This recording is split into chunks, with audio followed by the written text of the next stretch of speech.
Olá, amigos da leitura.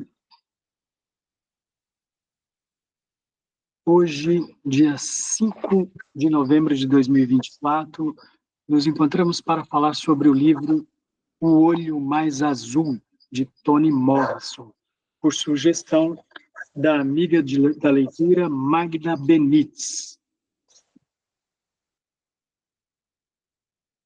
Por garantia da Lei 13.709/2018, Lei Geral de Proteção de Dados, salientamos que os presentes para todos os fins de direito autorizam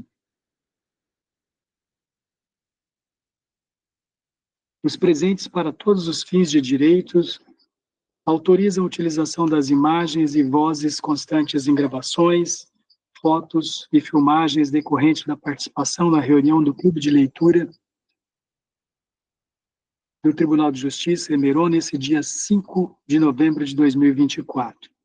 As imagens, vozes e apresentações poderão ser exibidas em apresentações audiovisuais, em publicações e divulgação nos portais midiáticos, redes sociais e repositório institucional do Emeron, bem como nos meios de disseminação da informação e do conhecimento.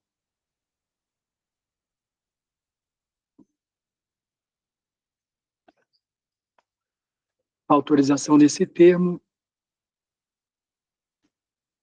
é gratuita e por prazo indeterminado.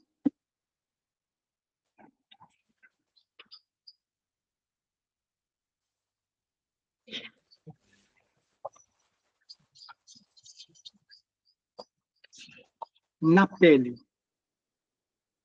Habita uma leoa e seu filhote. Moram rosas e seus espinhos. Vive força e delicadeza. Na pele que habito, existem dores no caminho, mas também tenho a certeza de um futuro, mesmo longe, em que me torne, de mansinho, um momento de leveza.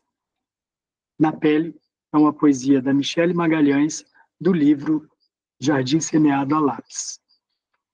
Esse poema interessa essa reunião porque esse poema ele é esperançoso.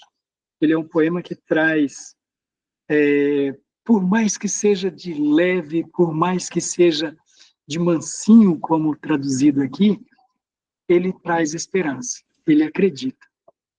E enquanto o livro que nós trataremos hoje é um livro mais desesperançoso, é um livro que faz uma passagem pela vida de uma personagem que, na verdade, não tem nenhuma esperança, né? Toda a vida dela foi creditada a uma ilusão sobre a sua pele, né? Esse é o modo de vida e a maneira como ela enxergava essa questão. Daí, a poesia Na Pele, da Michele Magalhães, ser pertinente, porque aqui encontramos esperanças e encontramos o desejo de viver segundo a natureza da sua pele, né? Eu achei muito bonito e pertinente para falarmos de O Olho Mais Azul. O Olho Mais Azul é sugestão da Magda Benites, e quem é Toni Morrison? Ela nasceu em Lorain, em Ohio, nos Estados Unidos, numa família de... Vocês estão me ouvindo bem? Não? Tá, obrigado. Porque eu estou no espaço aberto hoje, um pouquinho diferente do espaço costumeiro, né? De novo, né? O que aconteceu quando falamos de Clarice, eu também estava num espaço pouco costumeiro. Aí a Magda chegou, ela que é a autora da sugestão. Boa noite, Magda. Como eu estava falando, a Toni Morrison nasceu em Lorain, em Ohio, nos Estados Unidos, uma família de classe média baixa, e é a segunda dos quatro filhos do casal Ramar e George Wolford. Seu nome de registro é Chloe Ardelia Wofford. Apesar das dificuldades financeiras da família, que sofria em consequência da Grande Depressão nos Estados Unidos, Morrison era uma leitora ávida e alguns de seus autores favoritos eram Jane Austen e Lev Tolstói. Em casa, ouvia de seu pai casos populares da comunidade negra estadunidense, e no futuro tal método de contar histórias influenciaria suas obras. De acordo com uma entrevista publicada no jornal The Guardian de 2012, Morrison se converteu ao catolicismo aos 12 anos e recebeu o nome de batismo de Anthony, que serviu como base para seu apelido Tony. Seu livro de estreia, O Olho Mais Azul, de 1970, é um estudo sobre raça, gênero e beleza. Veja bem, esse livro ele foi publicado em 1970, mas ele foi escrito nos anos 50. Tá? É uma história narrada nos anos 40, não, narrada posteriormente, mas ela é vivenciada nos anos 40, né? Mas foi escrita nos anos 50, final dos anos 50, mas só publicada nos anos 70. É um estudo sobre raça, gênero e beleza, temas recorrentes em seus últimos romances. Despertou a atenção da crítica internacional com Song of the Solomon, em 1977, Amada, em 1987, e o primeiro romance de uma trilogia que inclui Jazz, em 92, e Paraíso, em 97. Ganhou o prêmio Pulitzer de melhor ficção, e Morrison escreveu peças, ensaios, literatura infantil e um libreto de ópera. Recebeu o Nobel de Literatura em 1993 por seus romances fortes e pungentes que relatam as experiências das mulheres negras dos Estados Unidos durante os séculos 19 e 20. Morrison morreu em Montefiore Medical Center, no Bronx, em Nova York, em 5 de agosto de 2019, por complicações de uma pneumonia. Ela tinha 88 anos de idade. Foi a primeira mulher negra a receber o prêmio Nobel, foi Toni Morrison. Quanto à obra, a obra trata de Scholle e Pauline Breedlove, que tem 2 filhos, Sammy e Pecola.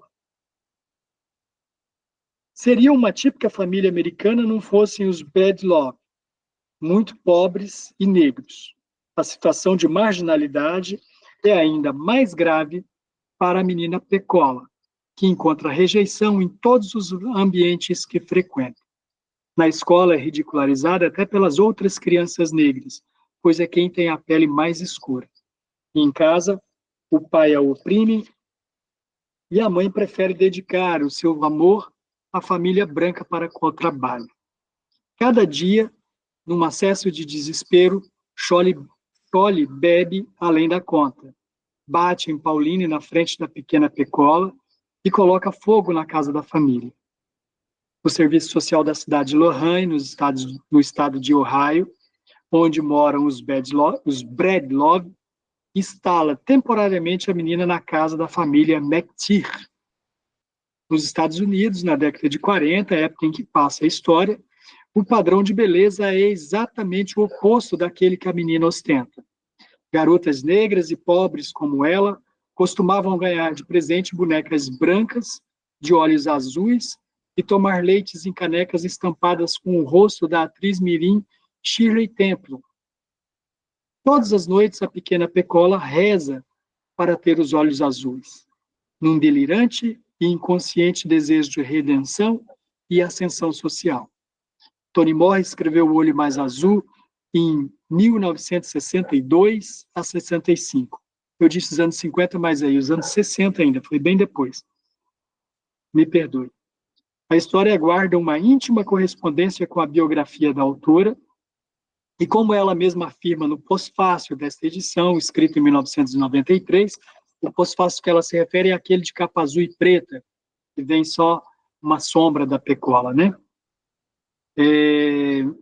Como ela mesma afirma no pós-fácil da edição escrita em 1993, o livro é uma tentativa de dramatizar a opressão que o preconceito racial pode causar nas mais frágeis das criaturas, uma criança negra do sexo feminino. Toni Morrison foi a primeira mulher negra a ganhar o Nobel de Literatura no ano de 1993. É sempre preciso reler, segundo Barack Obama, é sempre preciso reler os livros de Toni Morrison. Todos eles são transcendentais. Você vai me agradecer depois de ter lido Toni Morrison. The Guardian diz: é impossível terminar de ler este livro sem questionar os padrões de beleza e os riscos que a sociedade impõe aos jovens. Quem quiser pretender falar, já pode levantar a mão, tá? Desse comentário, é só levantar a mão que eu vou controlando as falas, tá? Desse comentário sobre o padrão de beleza, não só a caneca da Pecola, para quem não leu, é preciso colocar mais algumas informações além dessas que o roteiro trouxe aqui. Por quê? Porque quem conta a história não é a Pecola, quem conta essa história é a Cláudia. A Cláudia é a filha da mulher que recebeu essa criança lembrem que ela foi juizado de menores ou foi assistente social, né? O serviço social levou ela para a casa dos McAfee, né? Qual que é o sobrenome da família da Cláudia? McTeer. Levou a Pecola para a casa dos McTeer. E lá ela conviveu com as duas meninas, com a Cláudia, que é a autora da história, que é a Cláudia que está escrevendo, e com como é que é o nome da menina, gente? A irmã da Cláudia.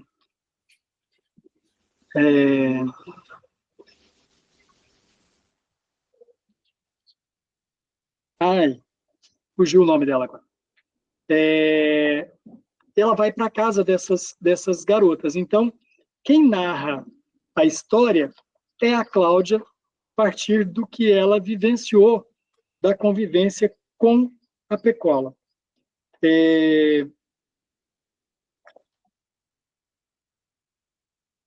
Me perdoe, porque fugiu aqui o nome da memória agora, o nome da... A gente também não lembra.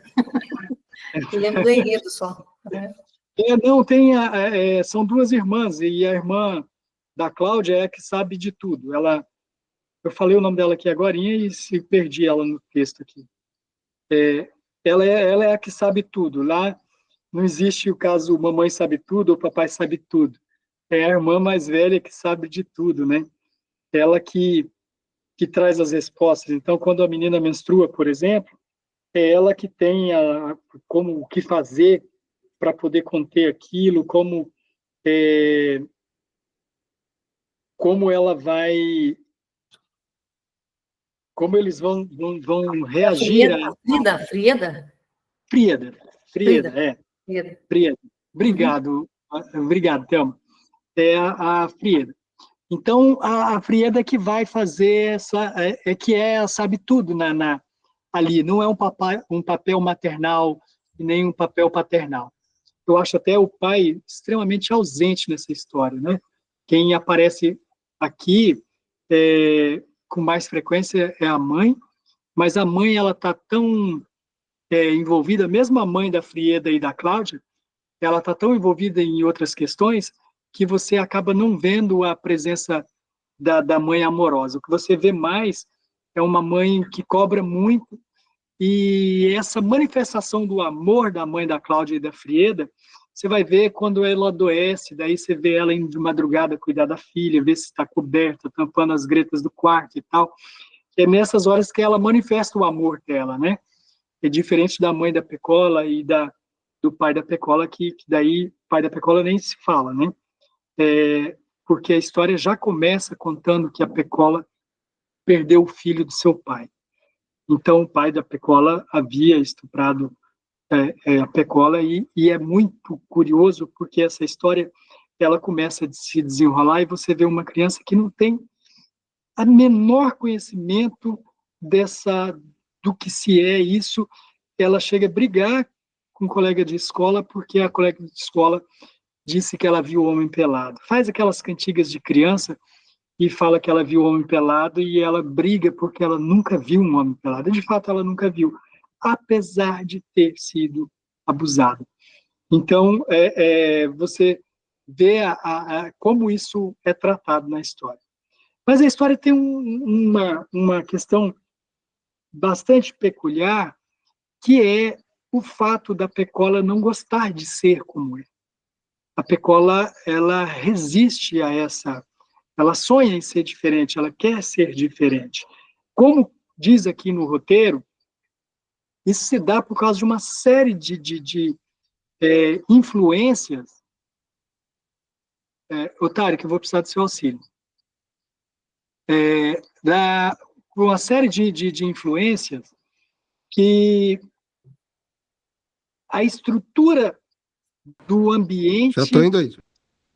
Ok, obrigado. Porque informou aqui a questão da alimentação, tá? A estrutura do ambiente em que a criança se desenvolve, ele a bombardeia de imagens e de fantasias sobre um mundo que não pertence a ela. Veja, nesse trecho que nós falamos aqui, isso. Nesse trecho que nós exibimos aqui, a Pecola, ela fala da boneca de olhos azuis e da Baby Doll, né? Mas não era só a Baby Doll. A bala que ela chupava era uma bala... como é que é o nome da bala? A bala era Mary Jane.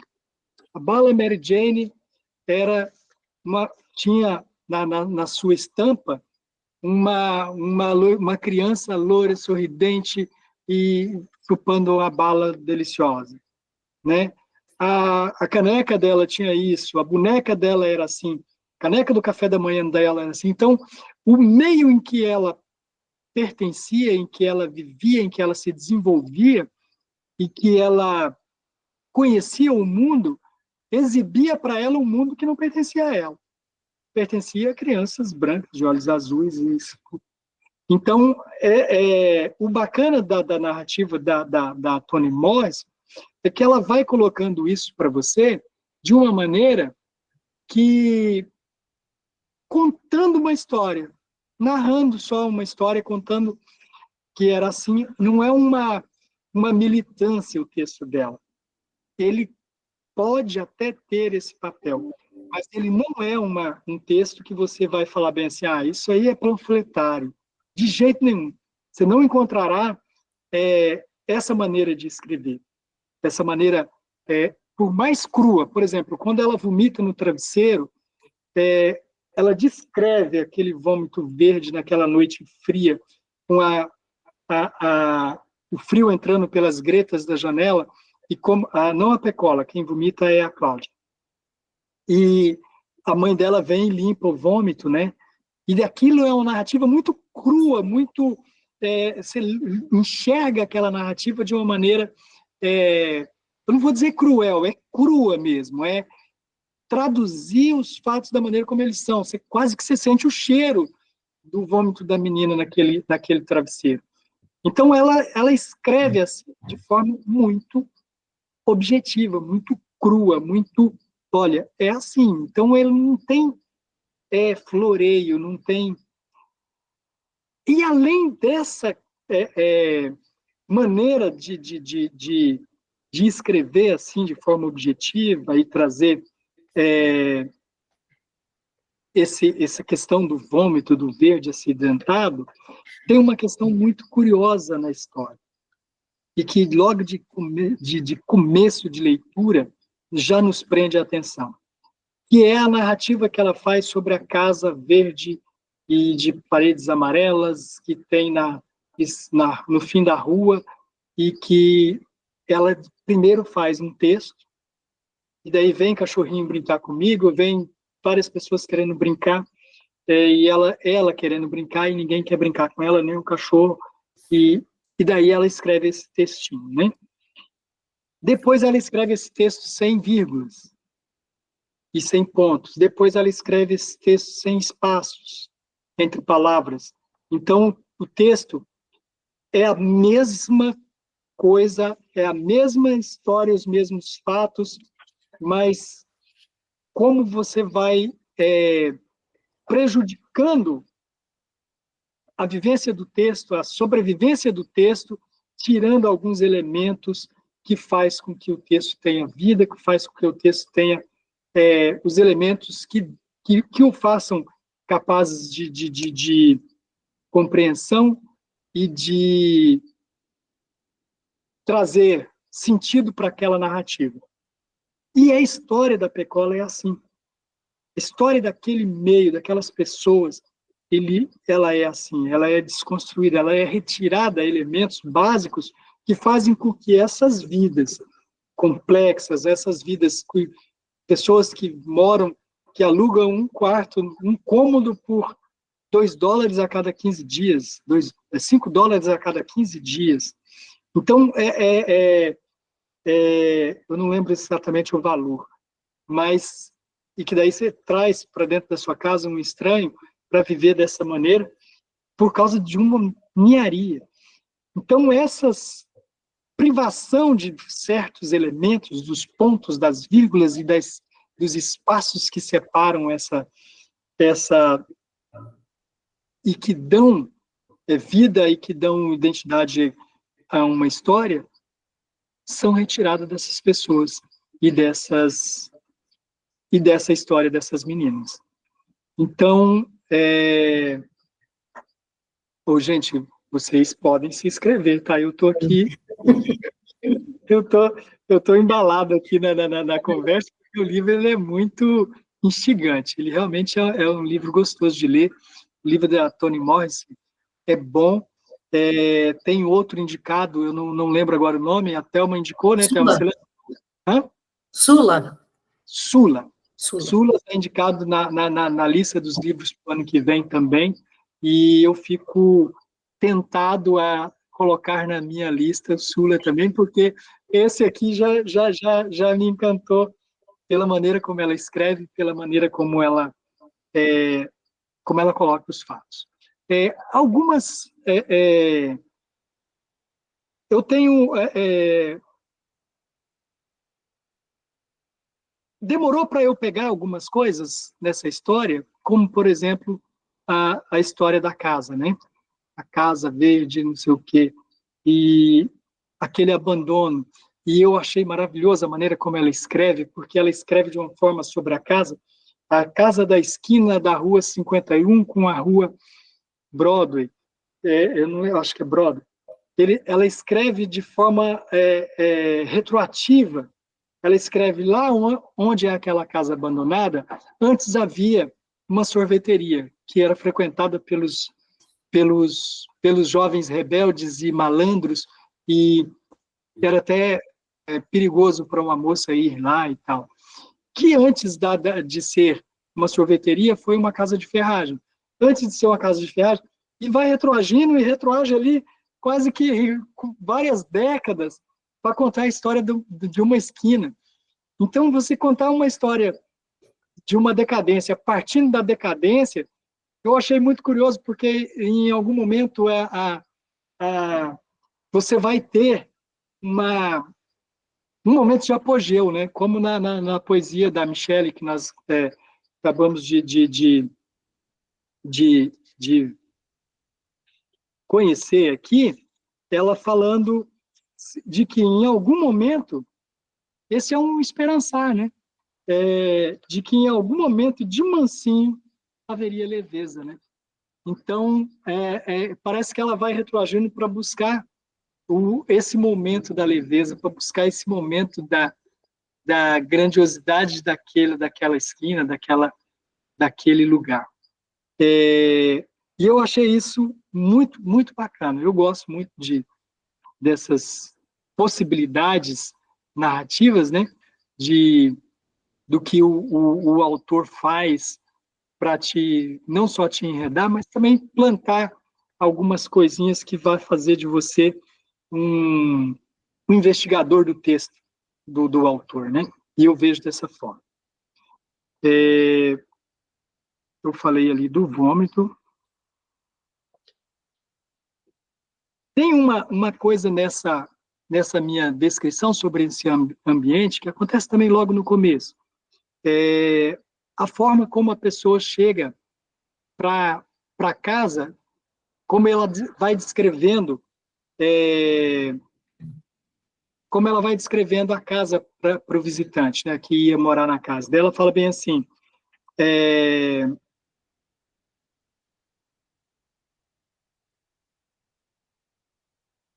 Frieda e eu não fomos apresentadas a ele, meramente mostradas. Como tem, aqui é o banheiro, o guarda-roupa é aqui, estas são as minhas filhas Cláudia e Frieda, e cuidado com essa janela, se você abrir ela vai cair. Sabe? Ela só é um aposto no meio daquele monte de coisas e objetos e falta de pessoalidade nas pessoas que vivem, né, nessa casa, né? E,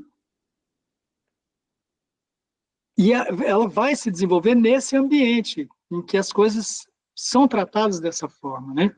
Em que ela, quando ela quer ver, quando elas querem, né? Quando a Cláudia e a Frida quer ver pessoas e ouvir pessoas, ela vai no hotel para poder ver a briga dos gregos e tal, e ver as discussões e tal, porque na casa delas não tem espaço para as crianças, né? Então, as crianças não estão autorizadas a participar das conversas, daí tem transcrições de conversas lá e tudo, mas nenhuma dessas transcrições a criança é chamada a participar ou é permitida a participação, né? Então, o, essa, como eu diria, a criança passa a ser um objeto que compõe aquela cena, e isso ainda tem. Isso eu estou falando da criança na casa dos. Na casa do. Na casa da Cláudia, né? Que é os. Como é o sobrenome deles que eu perdi? Macatir, né? Macafia, né? Macatir. Macatir. Mectir. Mectin. Mectir, na casa dos Mectir, onde você conseguiu ainda ter, florescer, né, crianças que depois se tornaram contadores de história, como a Cláudia, né? Então, se ela conta essa história, apesar de em dado momento ela dizer, ninguém ali, eu não lembro exatamente, mas ela diz assim que de que nenhum deles deu em nada, né? De que nenhum deles daria em nada. E como não deu, ela falando disso, né? Quando ela começa a narrar a história,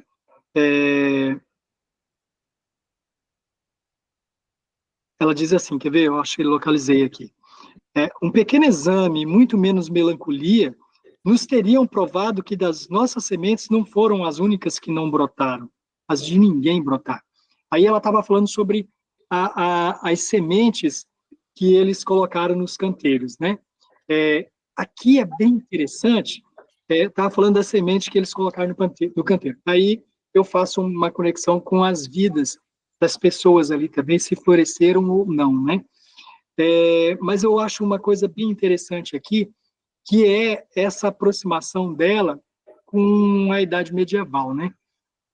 São crianças atribuindo a uma ira divina, elas terem semeado o solo, elas terem colocado a semente, tendo plantado, mas como havia o pecado do pai da pecola, as suas eles dão o nome da semente de esqueci o nome. O fato é a planta não nasceu. E a planta não nasceu e elas atribuíam isso à ira de Deus, com o pecado do pai da Pecola, que havia abusado da Pecola. Então, ela fala, se nós fizéssemos um pequeno exame menos melancólica, nos teria provado que as nossas sementes não foram as únicas que não brotaram. A de ninguém na rua brotou, porque não plantaram corretamente, o tempo estava inadequado, uma série de coisas. Por que eu falo da Idade Média? Porque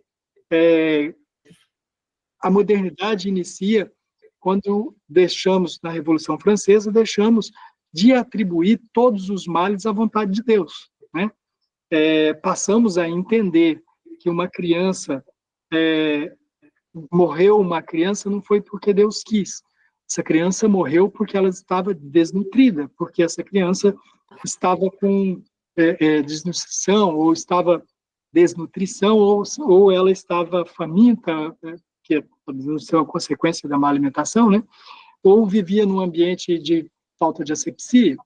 E isso acontece por falta de saneamento básico, né? Vai faltar água, vai faltar um ambiente mais saudável, e a criança está sujeita a uma demanda de males e que vem ceifar a vida da criança.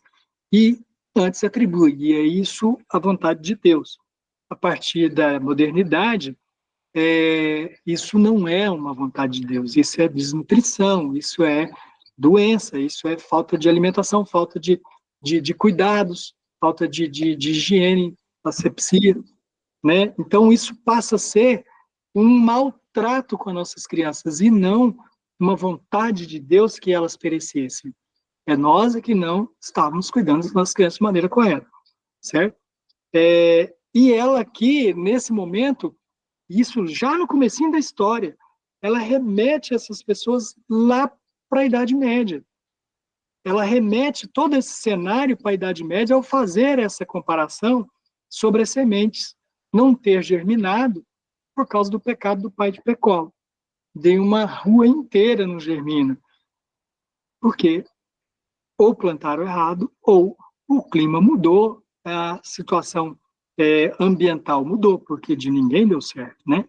E não que todos estivessem pagando pelo pecado do pai da Pecola. Gente, eu estou falando sozinho já há bastante tempo, viu?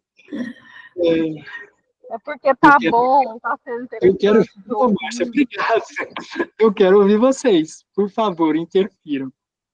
Um pouco para que eu possa pensar sobre as próximas inserções. Olha, eu vou dar minhas considerações. Por favor, Márcia. É um livro que trata de um tema muito pesado, mas de uma forma muito leve, né? Como, a cena descrita do momento em que ele, né, estupra a filha, para mim foi muito, muito, muito chocante. Assim, eu fiquei assim, sabe, com medo de prosseguir. E eu gostei ali daquele primeiro momento que vem explicando sobre a infância, o que a mãe falava, da forma como a mãe brigava, né? E eu me identifiquei muito com a minha infância, a forma como eu fui criada. E eu acho que muita gente da nossa geração foi criada, né, dessa forma. E eu achei assim, bem nessa parte assim, bem humorado mesmo, essa forma que ela coloca.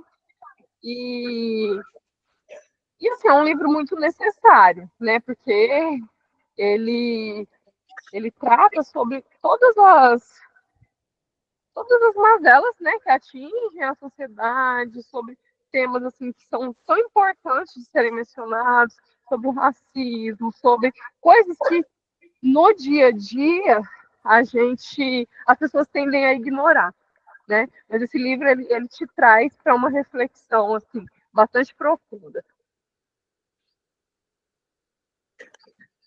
Realmente, Márcia, essa questão de que nós fomos criados assim, só um instantinho, Ana. De fato, acho que nós somos de uma geração em que nós éramos criados Tem até alguns comediantes que colocam, né, que antes menino não podia sentar à mesa. Agora, que eu sou adulto, os meninos sentam à mesa e os adultos têm que esperar os meninos comer primeiro. O problema é, eu não como moela desde criança, né? Porque os meninos comiam, não sentavam à mesa, eu era criança. Então, quando eu vinha à mesa, a moela já tinha ido. Agora que eu posso sentar à mesa, as crianças sentam primeiro, e daí a moela vai embora de novo, né? E só tem uma.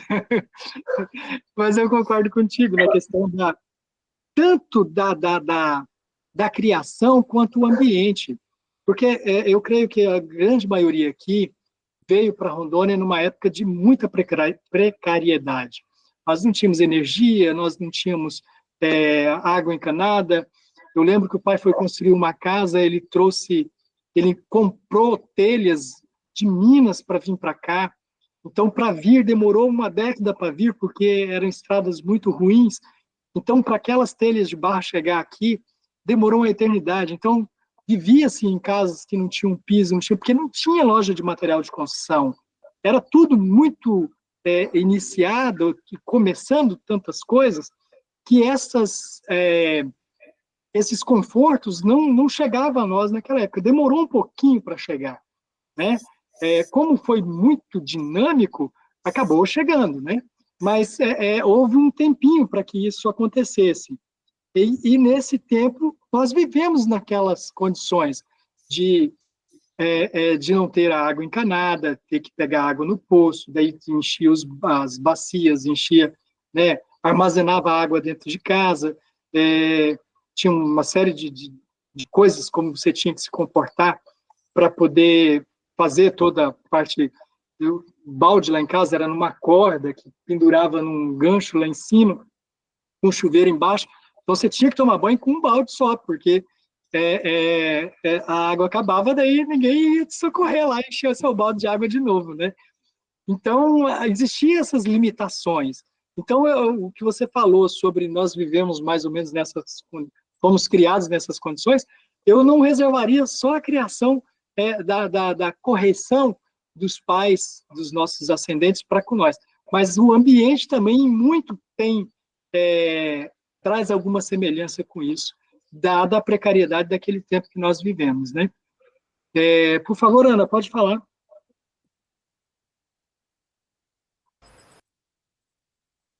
Boa noite. Realmente é um livro meio pesado, né? Ele é meio pesado. Agora, assim, retomando ali o que você estava dizendo das sementes, dos cravos de defuntos, né? Eu tinha... Esse é o nome, cravo de defunto. Aqui nós temos muito cravos de defunto aqui. Eu tinha feito, assim, entendido como se ela estivesse fazendo uma metáfora, porque ela falou que as sementes não floresceram porque o bebê tinha morrido, né? O bebê da Pecola tinha morrido. Aí eu tinha entendido que ela estava fazendo uma metáfora dessas sementes que não germinaram, que era o bebê que não nasceu, né? As próprias pessoas ali também, que cada uma ia se dando mal, né? Assim, pelo entendimento que elas tinham, não iam dando certo também. Então, que seriam, assim, essas sementes não eram plantadas na época certa. Eu tinha entendido mais ou menos assim. E quanto quando no início você fala da infância, né, delas, do sofrimento delas, tem um livrinho que chama, a gente lia bastante quando estava estudando, que era Londres e Paris no século XVIII, que eram essas cartilhas, né, o que é isso, o que é socialismo, esses livrinhos, sabe, pequenininho, que ele fala assim que a infância já vem para a Idade Moderna, né? Que antes não existia infância. Antes eram adultos em miniatura, as pessoas. Tanto é que quando você assiste um filme no século XVIII, XIX, as crianças estão assim no meio dos adultos tentando sobreviver. Mas aqui nesse livro é claro assim que infância tem infância branca, né? As crianças negras ali que não têm infância. Que a mãe da Pecola trabalha numa casa de gente rica, branca, né? E a menininha tem infância, a menininha tem uma vida de criança mesmo. E eles não, as meninas negras são assim, julgadas, né? criadas como objetos, como você falou, né?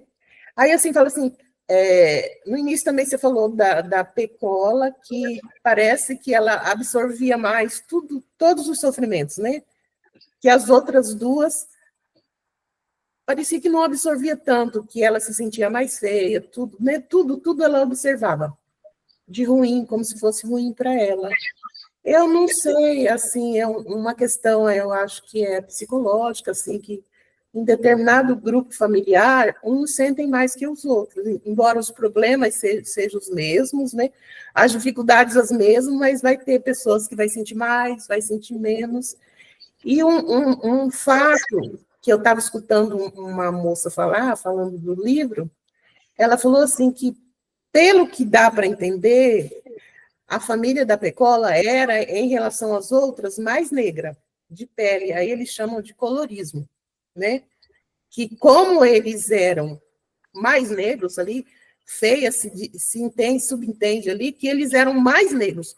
Assim, no Brasil é tudo miscigenado, né? A gente não pode nem falar que no Brasil você encontra uma pessoa realmente negra, negra pura. Não, você vai encontrando miscigenados, mas se você vai, por exemplo, na Bahia, e você vem para Mato Grosso do Sul, você vai para Belo Horizonte, por exemplo, a cor de pele ou ela é mais escura, ou ela é mais clara, então isso se chama colorismo.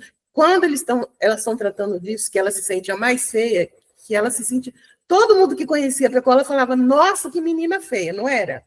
Então, essa moça estava dizendo que ela estava se referindo porque realmente eles davam a entender que eles eram os mais negros ali. Entre os negros, eles eram os mais negros, e o preconceito vem mais daí também. Mas, assim, é um livro difícil. Difícil e, infelizmente, quando você acompanha, principalmente eu, né, eu percebo que isso é presente. Isso é presente hoje, assim, disfarçadamente, mas, assim, a gente vê nos grupos de crianças, sabe? Tem muito disso ainda. Não tão cruel, mas assim, aos nossos olhos, não sei no olho da criança, né? Porque eu trabalhei também durante muitos anos em escolas com crianças pequenas e a gente vê quando chega a mãe de uma criança, né?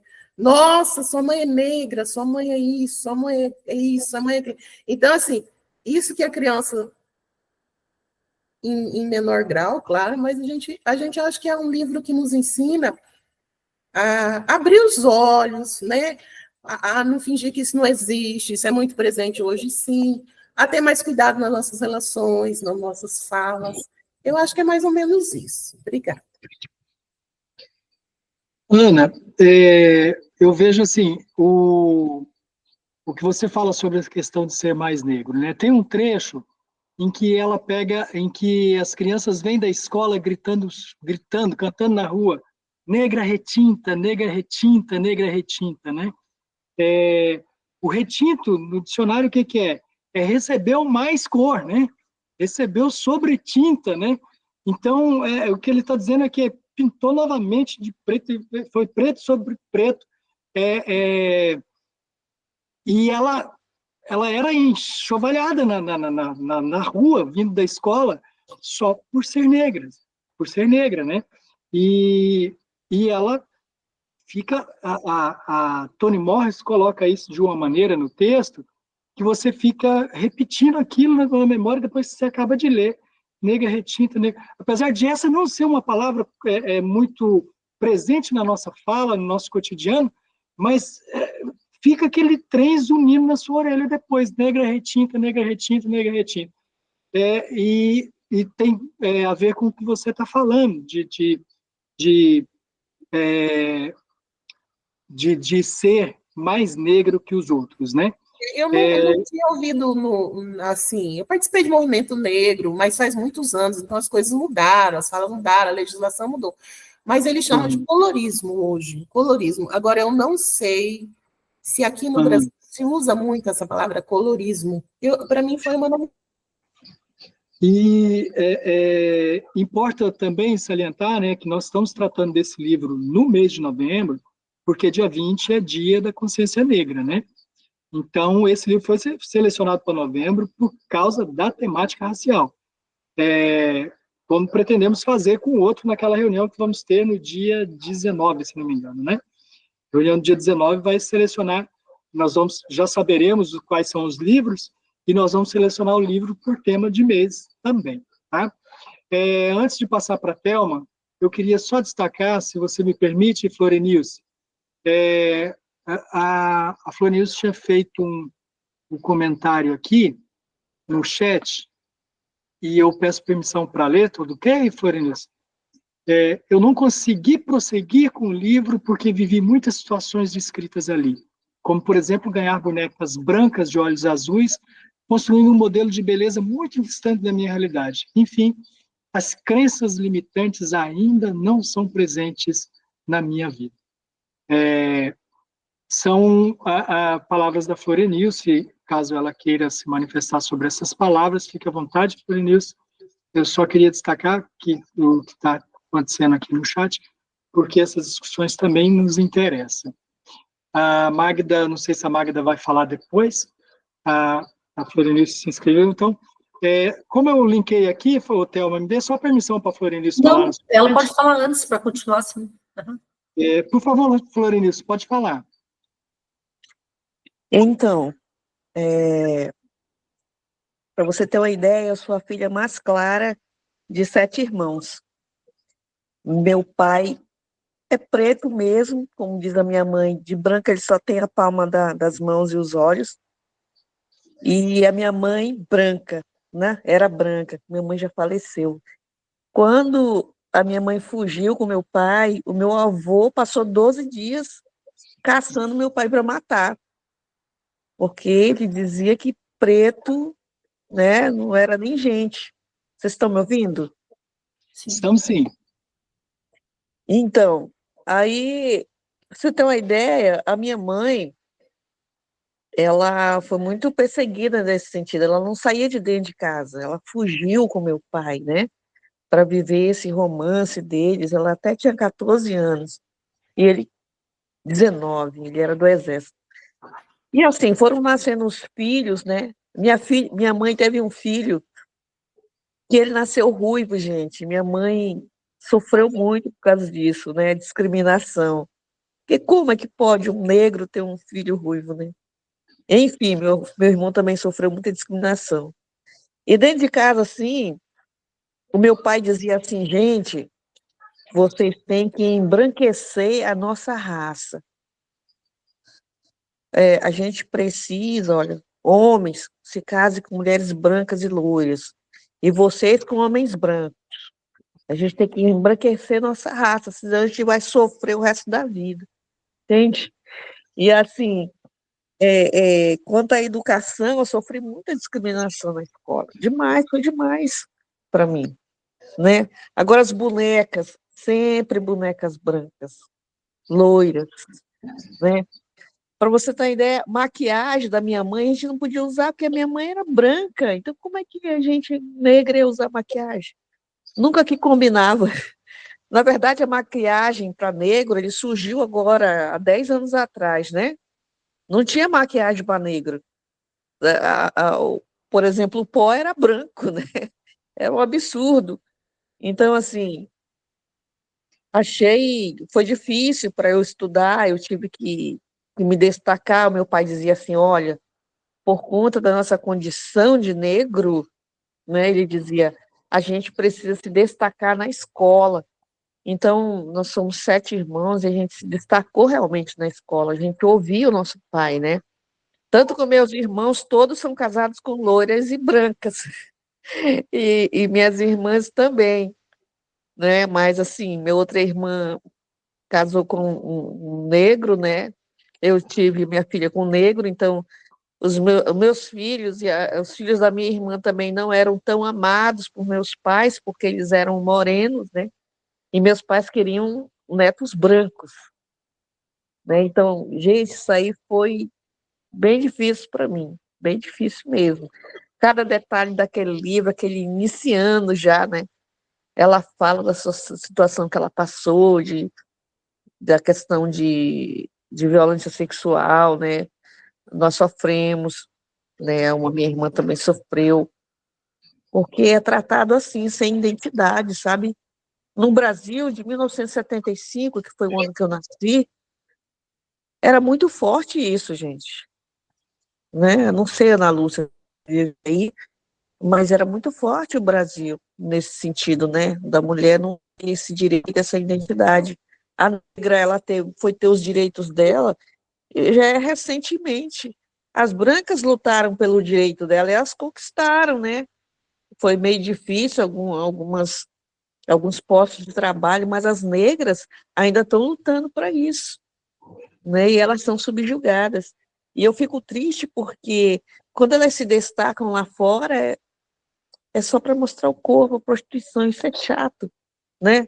Para gente que não tem representatividade, eu não me sinto, né, com relação às negras, às pessoas de talento que chegam lá fora para mostrar quem são as negras brasileiras e a gente acaba sendo, né, confundida com coisas ruins. Mas eu ainda sofro, gente, bastante discriminação, né, por ser negra, até os lugares também que você frequenta, sabe, restaurantes, tudo ainda está muito forte nesse aspecto, né? É isso, quanto às crenças limitantes, eu quero falar que você é considerado, tipo assim, um macumbeiro, um bruxo, quando você fala de terapias, né, alternativas, que você fala de sonhos, que você fala de, tipo, você quer ensinar algo para uma pessoa e você tem que fazer assim, assado. E as pessoas estão muito presas ainda à religiosidade, né? E aí eles confundem você, né? Você também é discriminado pela religiosidade das pessoas. Isso ainda existe, não está longe, não. Do jeito que vocês falaram aí, não está longe, não, gente. Ainda é uma realidade. E a gente precisa lutar por isso, né?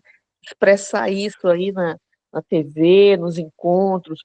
Tribunal de Justiça, por exemplo. Eu fui no último encontro que eu tive de negros, um Tribunal de Justiça sobre fazer homenagem lá. Você olha se o Tribunal de Justiça tem pessoas pardas para brancas, né? Negro mesmo só tinha uma negra no auditório. Eu olhei para ela assim e falei assim: mulher, só tem tu aqui para representar realmente a mulher negra, aquela que não tem espaço, porque as pardas estão aí, se sentindo brancas, né, disfarçando dentro de um tribunal de justiça que está lutando pelo lugar dos negros. Não, gente, o negro ainda não tem lugar no tribunal de justiça, não tem. Existe sei lá, uma vibe disfarçada. Tá? É o que eu acho. Né? É isso que eu queria falar. Fernandes, eu acho que você tem bastante razão no que você expõe, e isso está na estrutura, né? Porque as pessoas vão dizer assim, para você dizer isso, igual houve essa discussão recente do Thiago Leifert com uma menina lá, não lembro o nome dela, ela é influencer, mas eu não acompanho, então eu acabo não, não retendo a informação, né? Houve essa discussão do Thiago Leifert. Ele queria que ela rotulasse o jurado da Bola de Ouro que eram homens racistas. Então, ele pegar e sacar lá do meio, o jornalista, sei lá, Juca Kfouri votou nesse prêmio. Então, ele é um racista, ele queria que ela fizesse isso, se confirmasse para ele que ele era um racista. Só assim ele entenderia que o racismo existe. Senão, ele não enxergou na discussão com ela que o racismo não existe. Ele falou, se não é assim, não estamos falando de racismo, estamos falando de futebol. Ele encerrou o assunto com ela dessa maneira. Estamos falando de futebol. Não estamos falando de racismo se você não aceita que ele é racista. Ele só pode ter votado de maneira a representar essa rejeição de cor se ela tiver assumindo que ele é um racista. E não é assim. As coisas às vezes estão na estrutura, na forma como ela acontece, né? Você vê hoje, nós temos um tribunal que não tem, eu acho que não tem nenhuma mulher no pleno, né? Não tem nenhuma mulher no pleno dessa vez. A composição do pleno atual não tem nenhuma mulher. Não sei. Não, não tem. Não tem. Então, e daí? Daí vai dizer assim, essa composição é machista, é misógina? Não é isso. A discussão não é essa. O fato de não ter mulher lá é porque está na estrutura que as mulheres não alcançam esses cargos. Entendendo? E assim é feito também em relação à questão racial. Você falou uma questão do embranquecimento. O seu pai, ele tinha consciência racial, mas ele já tinha sido capturado pelo eugenismo, né? Porque ali na época do Getúlio Vargas, houve o Estado, ele proclamou essa necessidade do embranquecimento da raça, né? Por mais que seu pai fizesse isso no sentido de se salvar dessa perseguição, de que os filhos dele tivessem mais oportunidade, se conduzisse daquela maneira, né? Mas, na verdade, ele já estava cooptado pela ideia de que você não vai vencer como negro, você precisa embranquecer sua família para que você tenha, ou se não embranquecer na pele, tem que embranquecer na maneira de se apresentar socialmente, na forma, na cultura religiosa, todas essas questões, você tem que sofrer o embranquecimento cultural para que você possa participar do bolo das benesses da vida social, né? Da vida econômica e social. Então, não estou falando isso de forma agressiva, no sentido de uma acusação em relação ao seu pai. Mas isso é a verdade, Hernandes. Eu não posso mascarar uma verdade. Por favor. Você quer falar? Pode falar. Eu estou dizendo que é uma verdade que você está falando. Eu não vou mascarar, sabe? Eu não vou pintar bonitinho, não. Eu sei não o que nós passamos. E não é um defeito dele, é uma saída que ele encontrou. Né? Ele não estava negando a raça dele, mas olha, eu quero melhor para os meus filhos, eu vou ter que educá-los para que eles sigam caminhos assim. Entendendo? No meados dos anos 90, eu creio que a grande maioria aqui presenciou, tinha uma revista no Brasil em que ela começou a expor o sucesso da raça negra, o sucesso... Eu acho que o nome da revista era até Raça, não sei se era esse o nome, meados dos anos 90. Se essa revista existiu, e depois ela influenciou outras, hoje existe algumas, né? Se ela existiu por questão de seccionamento de mercado, um empresário que resolveu aproveitar um segmento, né, do mercado que estava inexplorado, o fato é que essa revista trouxe alguns benefícios para a vida cultural negra, né? Claro que ela não tem um alcance, não teve um alcance, a profundidade que poderia ter, né? Poderia ter tido na época, mas ela teve muita visibilidade, essa revista, e ela tratava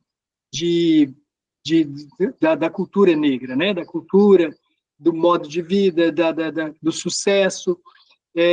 Então, ela trazia muita coisa. Obviamente, o mercado vê aquele segmento, vê aquela publicação que está ganhando muita aceitação de público como um veículo para poder levar a imagem do seu produto. E ela foi usada dessa maneira. Então, como hoje, o fato é que contribuiu para que hoje tivéssemos tantos cosméticos, como você na sua fala falou sobre, na época não existia não existia boneca negra, não existia uma série de coisas que não existia. Então, não existia o cosmético direcionado para o negro, seja um shampoo ou um creme para cabelo. Ele não era, você tinha que usar o shampoo cabelo, que era para cabelos sedosos. O nome da marca, a marca do cabelo era seda. Não é todo mundo que tem cabelo sedoso. E demorou para poder isso acontecer. O fato é que aquela revista acabou trazendo esses produtos para o mercado, fomentando um mercado que estava incipiente ainda na época, né? E acabou tendo uma maior projeção a partir daquela revista. Eu acho que o nome dela era Raça. E outra questão que eu queria colocar sobre essa questão do mundo do negro que você falou, Florenilce, é do livro Tortarado. Muito, quem já leu Tortarado, inclusive ele está na lista dos livros, eu vou ficar repetindo agora os livros propagandeando os livros que estão aí para poder serem promovidos para o próximo ano, para a gente ler e trazer discussões como essas, né? O livro Tortarado está na lista para a gente escolher. E o livro Tortarado trata disso, trata dessas questões. É uma família, a família do Chapelão, que 20 anos após a libertação dos escravos, como essas famílias viviam nas zonas rurais, entendendo? Uma criança que nunca viu, que daí são duas meninas, a Bibiane e são duas crianças que estão brincando lá com um punhal e corta a língua da outra. Ó, spoiler. Não vou dar spoiler. Eu vou só como é que fala? Jogar uma sementinha aqui de curiosidade. Aguçar a curiosidade. Isso, atiçar a curiosidade aí, Ana, para que as pessoas tenham interesse em ler Tortarado. Tortarado é uma descrição maravilhosa desse universo, que se aqui, com a Toni Morris, nós estamos vendo um cenário norte-americano, aqueles bairros longínquos, né, onde os negros onde eram as regiões habitadas pelos negros. No Tortarado a gente vai ver isso claramente, era na zona rural, e daí como eles viviam na zona rural, como era o que era seu na lavra da terra, o que era seu, o que ele tinha como seu, e de repente aquilo se desconstrói, quando você vê que, você acha que algo é seu, daí o patrão chega, daí você vê que não é seu, ou o patrão morre, o filho dele assume e você vê que se perde tudo, nada daquilo é seu. Então, no Tortarado tem toda esse universo narrado e a riqueza de detalhes que a gente vê nele. Eu já estou falando demais. Thelma, por favor, a palavra é sua. Então, a primeira coisa que eu queria dizer é que foi difícil escolher os 12 livros lá, tá? Porque mesmo com o meu, 22, eu estava assim... Não, é 22. Sim, mas eu tinha que escolher isso, exatamente, 22 livros. Foi difícil, porque a seleção dos outros colegas também era todas interessantes. Eu falei, gente, qual que eu escolho aqui, né? É difícil. Imagine você tirar 12 desse aí. 11. 11. Em janeiro então, não teremos. Então, falando de Pécula, eu li o livro sempre lendo Pécula, então eu não consigo falar Pecola, então é Pécula, né? Mas aí, para ser Pécula, tinha que ser Proparoxítona. Então, já botei Pécula, né? Esse livro é para ler mais uma vez, entendeu? Tem que reler, porque tem muita coisa interessante, assim, que a gente começa a ler para terminar, porque assim, dentro do mês, que é obrigatório uma releitura dele. Obrigatório. Eu vou reler de novo, tá? Vou pegar bastante coisa. Então, sobre Pécula, quando fala da infância, eu vou focar mais na infância.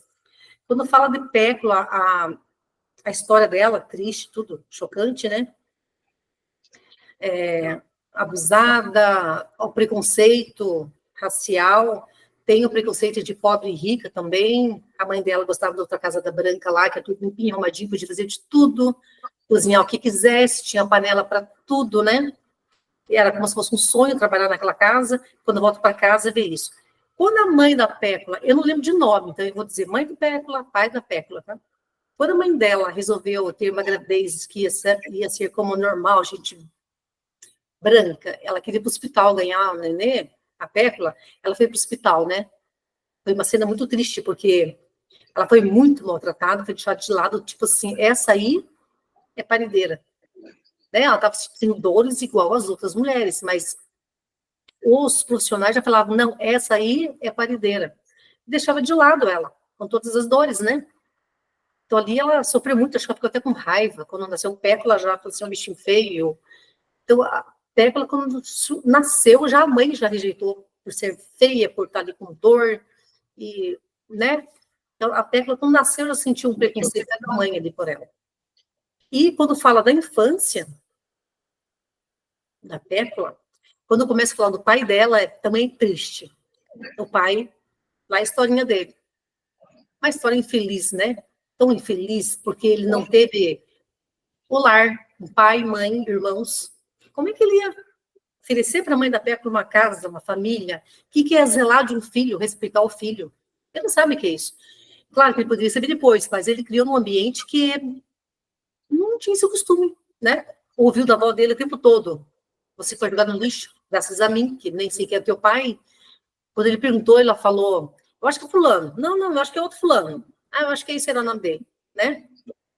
Então, ele se criou assim, e quando a avó dele faleceu, ele vai atrás da mãe, do pai, e aquela decepção, né? Daí acham ele lá umas mulheres na varanda, umas mulheres, né, as mulheres profissionais, como diz. E daí, quando ele casa, quando ele tá com a mãe da Pécula, ele fala assim, eu não me via todo dia dormindo com uma mulher, com a mesma mulher. Para ele não tinha sentido toda noite dormir com a mesma mulher, né? Então, o que a mãe da Pécula também teve a infância dela lá, que não foi fácil, não foi tão facinho, porque ela queimou o pé, teve o problema da manca, né? E ele se interessou por ela. Quando ele se interessa por ela, e ela, como uma jovenzinha nova, achou assim, agora eu vou ter um lar, agora eu, né, vou fazer minha família, foi também uma decepção, porque ela fala assim, quando ela está deitada, ele gostava que ele chegasse, que sabia que já se encoxava assim nela, né? Ela tinha aquele desejo pelo marido e aquele amor dela pelo marido. Mas daí ele foi mudando, né? Ficando bruto, era aquela gritaria todo dia, ela teve que sair para trabalhar, porque ela viu que não era assim que ele sustentava a casa. Então, mostra a infância da mãe da Pécula, do pai da Pécula, daí mostra também a infância daquele homem que deu os conselhos para ela de o que você deve fazer, aquela maldade com o animal, né? Para você ter olhos azuis. Porque Pécula achava assim, nossa, mas se eu tiver um olho azul, eu vou ser feliz, né? E no final do livro, bem no finalzinho do livro, ela pergunta para a amiga dela, mas meu olho é mais azul do que fulano e tal, que tem olho azul? E ela falava sim, muito mais. Aquela fantasia, né? Que tinha os olhos azuis. Essa parte foi muito triste.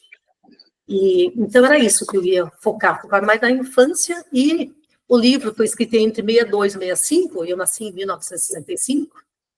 É um livro atual, igual a Quarto do Despejo de Carolina de Jesus, né? É super atual, porque você lê e isso acontece hoje, gente, ainda tudo isso. A violência na casa doméstica, o abuso, tem estatísticas aí que fala a criança mais sofre violência dentro da casa do que lá pelo tarado no quintal, no mato. Infelizmente, ainda é isso. Quer dizer, hoje temos até resultado, estatisticamente falando, a criança é mais abusada dentro do seu lar por pai, parentes, do que lá na rua por um tarado bêbado. Infelizmente, está escrito isso, é estatística, né? Então, a violência é atual, o preconceito é atual. Aqui, em Cerejeira, tem um casal, que bem idoso já, né, já é falecida, que ela é mineira e ele baiano. Ela é mineira branca e ele é baiano negro. Quando eles se apaixonaram e queriam casar, a família dela, a mineira branca, falou assim, não, jamais, se você casar com ele, você esqueça da gente. E foi o que ela fez, por amor. Ela casou com ele, tiveram 10 filhos, e a família nunca chegou neles, a família mineira branca, porque ela estava excluída da família. E ela teve seus 10 filhos, né? A família desse homem todas receberam bem ela e tudo. E o Hernandes conhece meu ex-marido, né? Conheço. Negro. Eu já tinha uma filha de 2 anos, depois tive mais uma com ele. Então, a sociedade pergunta, e como é que tá a branquinha? Como é que tá aquela mulatinha? Como é que tá a filha morena, eles falam. Então, a sociedade pergunta, para mim, uma primogênita e uma caçula, que só tive 2 filhas. Mas o pessoal pergunta, quando me encontra, assim, por 10 anos, pergunta, e cadê a branquinha? Né? Então, infelizmente, assim, preconceito existe. Tudo que é tipo, e não fugimos dele. Infelizmente, tem que lutar muito para melhorar um dia, né, Hernandes? E era isso. Obrigado, Thelma, pela participação. Realmente existe e a luta tem que ser constante no sentido de não permitir, né, que ele ganhe vitalidade, que ele ganhe força, né? Você citou Carolina, havia citado Tortarado, e são livros que falam da vida negra, né? Eu falei Tortarado na zona rural, daí você citou Carolina Maria de Jesus, na zona urbana, né? Alguém comentou no grupo do WhatsApp essa semana passada que vão lançar obras inéditas dela, né? Alguns rascunhos que ela tinha que vão ser lançados também. Antes de passar para a Florenilce, só um pouquinho, Florenilce, eu queria ler aqui, quem indicou o livro foi a Magda, e ela faz um comentário aqui. Ela diz, é um livro cuja capa engana, e a informação de que se trata da visão de uma criança parece que será uma leitura doce. Porém, a violência dele é tamanha ao ponto de deixar sem ar em vários momentos. Sinto muito pelo que viveu, Florenilce, e sinta-se abraçada e acolhida. Nosso abraço, então, para a Florenilce, né? Concordo com a Magda, o livro tem esse...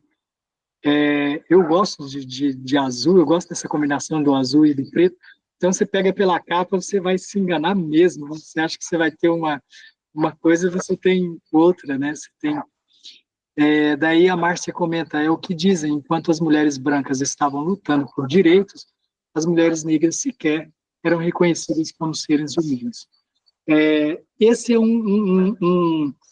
uma encruzilhada que, infelizmente, geralmente ela acontece nas lutas, que é um desencontro. Qual luta patrocinar, né? Por quê? E você acaba patrocinando aquela que te atinge. Isso, inevitavelmente, os grupos minoritários, se eles se unissem e fizessem uma luta de classe, das classes minoritárias, ela teria muito mais resultado, porque a força é muito grande, ela é muita gente, muitas pessoas imbuídas em modificar alguma coisa. Mas é difícil chegar a um consenso, porque tem a luta imediata, né? Tem aquele que é o agora. E como é que você vai falar para uma família que depende do trabalho de uma mãe solo e que trabalha, acontecia muito, hoje acontece menos, mas existe, por exemplo, aquelas mães que lavam roupa, né? Ou que trabalham e eu estou falando de um trabalho bem precarizado, né? Na questão de direitos. Tipo aquelas lavadeiras de roupa que existia, hoje existe menos. Hoje vai ser diaristas e tal, que pode fazer o mesmo serviço, mas é por diária, né? Vai para a casa da patroa, lava a roupa lá num tanque. Antigamente ela pegava e levava, lavava no rio, trazia, ele passava, né? Existia isso. Então, como é que você vai explicar para uma mãe nessa situação que ela precisa pôr comida na mesa naquele dia, de que ela precisa fazer uma luta de classe, né? Então, acaba que os teóricos da luta de classe acabam negando essas lutas das minorias, porque elas fragmentam a luta da classe, que é a classe trabalhadora, e fragmentam a luta da classe, e daí diminui o poder de negociação, o poder de força das classes, porque cada um está lutando pelo seu pirão. Mas você acaba, quando eu digo que é uma encruzilhada, é por isso, porque você não tem como condenar essas mães de que elas têm que ter uma luta maior. Está acontecendo hoje, se a gente pegar algumas discussões mais voltadas no pensamento e tudo, da análise, por exemplo, da guerra guerra não é bem o termo, né? Mas o que está acontecendo lá no Oriente Médio, você vai ver que existem mulheres defendendo causas feministas, mesmo no meio daquela tragédia que está acontecendo na Palestina, né? E isso tudo decorre de quê? Pessoas que vão falar, não, eu sou mãe, eu preciso de alimentar meus filhos, e ela vai lutar, ela acaba fazendo a defesa de uma causa que é o filho dela, que a bandeira dela é o filho, e as mães têm essa bandeira com a bravura, empunham essa bandeira com a bravura, graças a Deus, né? Porque são essas mulheres guerreiras que fazem. Mas é uma encruzilhada. É uma encruzilhada mesmo. Florenilce, por favor, pode falar. Então, eu queria agradecer aí, eu recebo esse abraço da Magda, e da compreensão de vocês aí. É muito bom, sabe, ser ouvido, ser compreendido. É muito bom isso. E eu quero aproveitar, já que a Thelma está fazendo uma propaganda dos livros dela, eu quero fazer propaganda do meu, O Cavaleiro Preso na Armadura. Eu O quero só Tarek ler um também indicou trechinho. esse também. Você tem duas indicações, então no mínimo 2 votos você tem, viu, Florinha? Eu votei nela também. Eu votei De nesse também. Roberto Fischer, ele fala assim, um trechinho só vou ler um trechinho. Uma Certo. pessoa não pode fugir e aprender ao mesmo tempo. Ela precisa permanecer algum tempo no mesmo lugar. Ficarei por aqui somente o tempo necessário para aprender a me livrar dessa armadura, disse o cavaleiro. Gente, interessante demais. É Sabe, a gente exatamente o que eu estou aprende dizendo, né, muito com esse Florinha? livro. Vocês vão se surpreender lendo esse livro, cada página dele é um ensinamento. E é muito interessante. É isso, eu vim fazer só propaganda do meu livro aí. Também Um acho, eu abraço. concordo. Assina embaixo. Não, o Tarek também indicou, daí tá fazendo propaganda, tá aderindo à Só sua tem uma propaganda. aí, tá? Tem esse texto que você fez referência, Planilson, ele é muito interessante porque ele fala exatamente do que eu estou falando, dessa encruzilhada em que você ou patrocina uma casa ou patrocina a outra. E mesmo que a outra seja mais... Você está falando ali, eu não posso funilar e... ele fala de duas coisas que ele não pode fazer ao mesmo tempo, né? E é isso. Quer fugir e aprender ao mesmo tempo. Exatamente, e é o que acontece com essas mães. Elas não têm como encampar mais de uma luta. E a luta imediata dela é o filho. Então, ela vai lutar pela saúde dele, por alimentar esse filho, e nessa luta ela vai acabar deixando de fazer outras lutas que talvez também importassem a ela, como, por exemplo, a questão da pele, né? A questão da condição de fragilidade que se encontra, não por sua falta de luta, mas por sua condição quanto cor de pele, né? Então, é mais ou menos esse, eu acho que corrobora o seu texto. Ana, pode falar. Eu ia falar sobre o que vocês achavam dessa forma que a autora coloca assim a vida do sujeito, que ele fez muita maldade, no caso o pai da Pétula, que ele fez muita maldade, ela resgata a história de vida dele. Aí a gente vê que ele também passou por processos muito difíceis, e assim, a maioria dos personagens, ela faz isso, né? Aí, às vezes a pessoa pode achar que aquela dor que ele causou vai ser menor, mas eu acho que não é isso, no meu entendimento, não. Porque, assim, a gente sabe que as pessoas sofrem muito, eles sofrem, elas talvez causam sofrimento ou não, isso aí não é uma regra, né? Eu queria ver, assim, o que vocês acharam disso, porque eu ouvi algumas críticas a esse respeito, que ela acaba dando mais voz para aquela pessoa que causou o sofrimento, até as mães das meninas ali, né, que uma não cuida direito, a outra não é carinhosa, mas que ela também tem um processo de sofrimento lá atrás. Se isso implicou para vocês em alguma coisa, a questão do presente, no caso, né, do fato hoje. Entenderam? Não. Alguém quer comentar? Alguém quer comentar? Eu queria falar um pouquinho. Por Mas favor. eu acho que não é que justificando a maldade dele. Ela quis mostrar pra gente um pouco assim do tipo, ele é ruim porque lá ele teve toda essa vivência, mas não tá justificando ele assim, não é ele justificar, não tá, eu entendo a sua maldade, não. Ele tá dizendo, ele tem chance de momentos de falar assim, eu faço isso ou não. Ele não foi filho, um pai e mãe dentro de casa, mas ele teve um filho daí.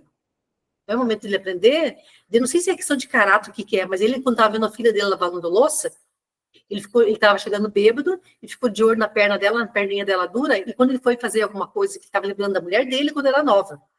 bem novinha, né? Então, ele não quis mais a mulher dele depois de certa idade, mas gostava de gente mais nova. Aí, quando ele vem e agarra ela com a tomba, ele pega nela, daí ele fala, nossa, que bom que é segurar uma perninha durinha, né? Um corpinho durinho. Então, até me veio um pouquinho de pedofilia naquele momento, entendeu? Agora, vamos falar o quê? Vamos justificar um pedófilo? Não, né? Dá para entender psicólogo lá, uma analista, mas as pessoas... Quantos exemplos a gente tem de pessoas que eram pai alcoólatra e dele fala, não, hoje eu não bebo porque não quero ser alcoólatra, pode ser que eu tenha tendência, então eu luto diferente. E toca a vida para frente, né? Consegue. E outros falam, vou beber porque meu pai era alcoólatra. Tipo, o que você fez com a sua situação, né? Teve um episódio recente... Eu também dizer que eu também penso como você, Thelma. Acho que não tem muito a ver, não. A gente não é psiquiatra, não é psicólogo, não é nem... Teve um episódio recente na política municipal, na campanha municipal para prefeito em Belo Horizonte. E lá o atual prefeito escreveu um livro há algum tempo, e no livro tinha uma cena de estupro e pedofilia, né? E a campanha do adversário dele utilizou o fato dele ter escrito aquela cena, acusou ele de ser pedófilo, olha só. Então, às vezes, a cena descrita no livro, ela vem para trazer, para construir o personagem, para demonstrar, né, como um personagem se desenvolveu, por que o personagem chegou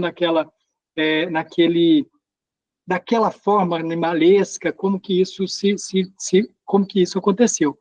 E no caso de Minas, dos candidatos em Belo Horizonte, ficou muito evidente essa falta de percepção do adversário do prefeito, ao não entender que, né, na literatura você vai construir cenas que você não está defendendo aquilo.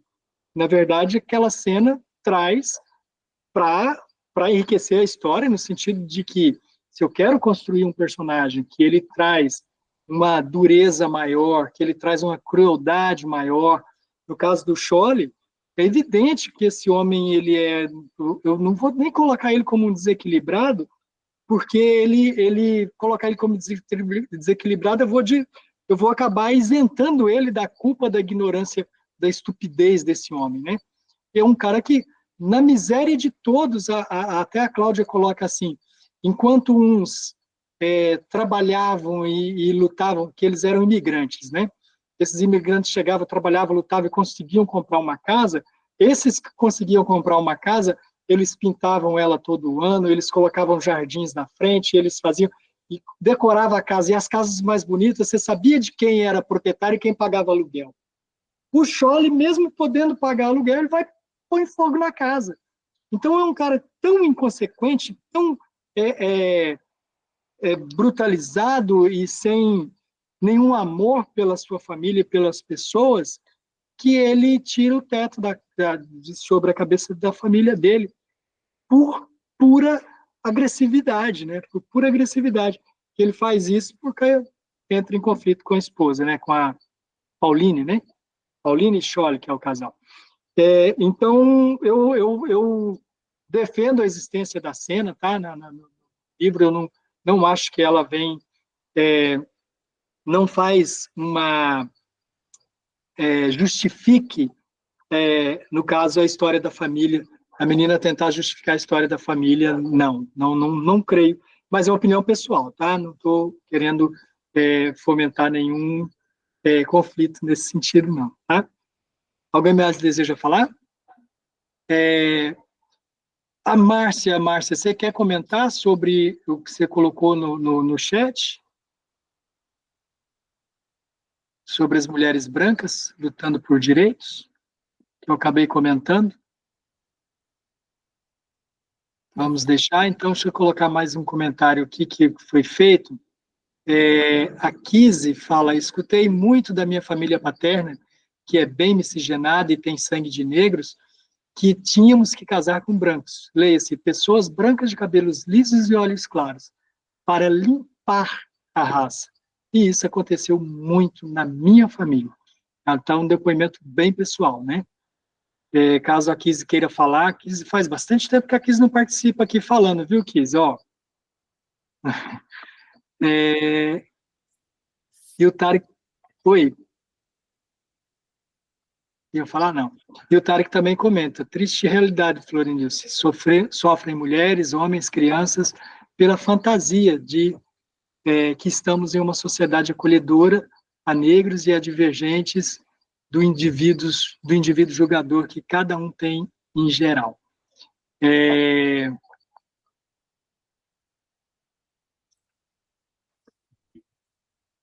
A Márcia voltou a comentar, uma luta não anula a outra, até porque cada dor é única.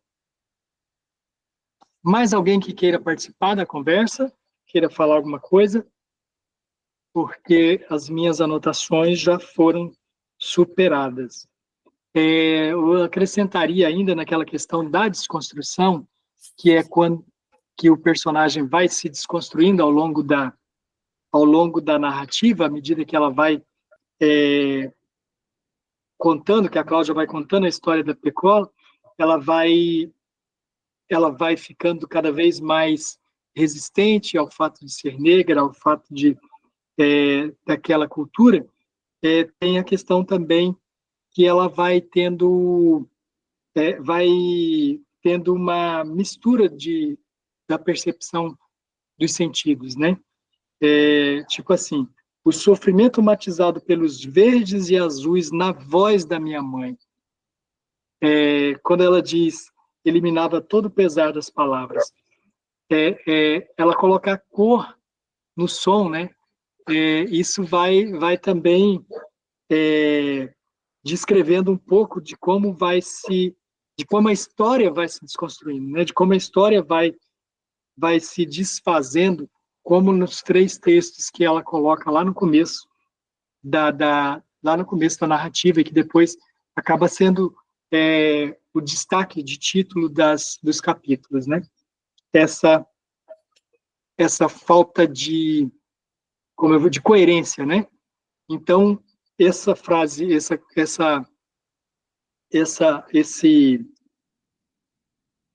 esse período muito bonito como frase, assim, né? O sofrimento, matizado pelos verdes e azuis na voz da mãe, eliminava todo o pesar das palavras. É bonito a oração, mas não é por acaso que ela cria essa confusão de sentidos, né? Misturar ali o que é visual com o que é audível, né? E depois você vai ver outros, que é a sinestesia, né? Você vai ver outras manifestações de sinestesia ao longo do texto. Tem momentos que ela faz isso com odor, com paladar. O fato é que ela vai trazendo essa confusão de sentidos. E isso no desenrolar da vida da personagem. Gente, quem queira falar ainda, eu não coloquei a lista, perdão, Magda, mas eu não vou ter como colocar aqui também, porque eu não estou com ela nessa máquina que eu estou utilizando, porque eu estou meio de improviso hoje, eu, de novo, não estou fazendo do meu ponto... obrigado pela compreensão. De novo, eu não estou fazendo do meu lugar costumeiro, né? E daí eu acabei não trazendo o link da chamada. Então, eu peço que me desculpem, inclusive a Florenilce, que é uma das parideiras desse projeto, né, Florenilce, que ela contribuiu lá desde o projeto pedagógico, e daí hoje eu vou faltar com a possibilidade de aferir a presença, né, dos colaboradores que estão aqui hoje. Gente, não havendo mais participação a ser registrada, eu agradeço a todos. Como eu disse anteriormente, esse livro foi escolhido para o mês de novembro por causa do Dia da Consciência Negra, que é no dia 20/11, e daí eu acho que foi perfeito a escolha, porque fomentou bastante a discussão. As pessoas aqui não entenderam tanto como a proposta de trazer para esse dia, como entenderam quanto ao respeito às ideias, né? Não houve nenhuma espinhosidade a ser tratada, né? Eu acho que as pessoas entendem que o humanitarismo ele precisa prevalecer, né? E sermos tratados como iguais e de maneira igual, com oportunidades iguais, né? Independente de cor de pele, independente de nacionalidade, né? E isso está cada vez mais acirrado. Não só, principalmente a questão da nacionalidade, porque o mundo inteiro hoje está vivendo conflitos de imigração, está vivendo problemas de imigração, e as nossas lideranças nem sempre tratam desse tema com a sensibilidade que o tema exige. Às vezes trata com a brutalidade que o tema deveria dispensar, deveria repelir, né? Mas esse tipo de conversa acaba ensinando, né? Como eu aprendi hoje com muitas falas aqui, e eu sou grato pela participação de vocês, pela presença. Obrigado a todos. Boas leituras. Obrigada. Eu vou encerrar a gravação. Abraço para todos. Abraço.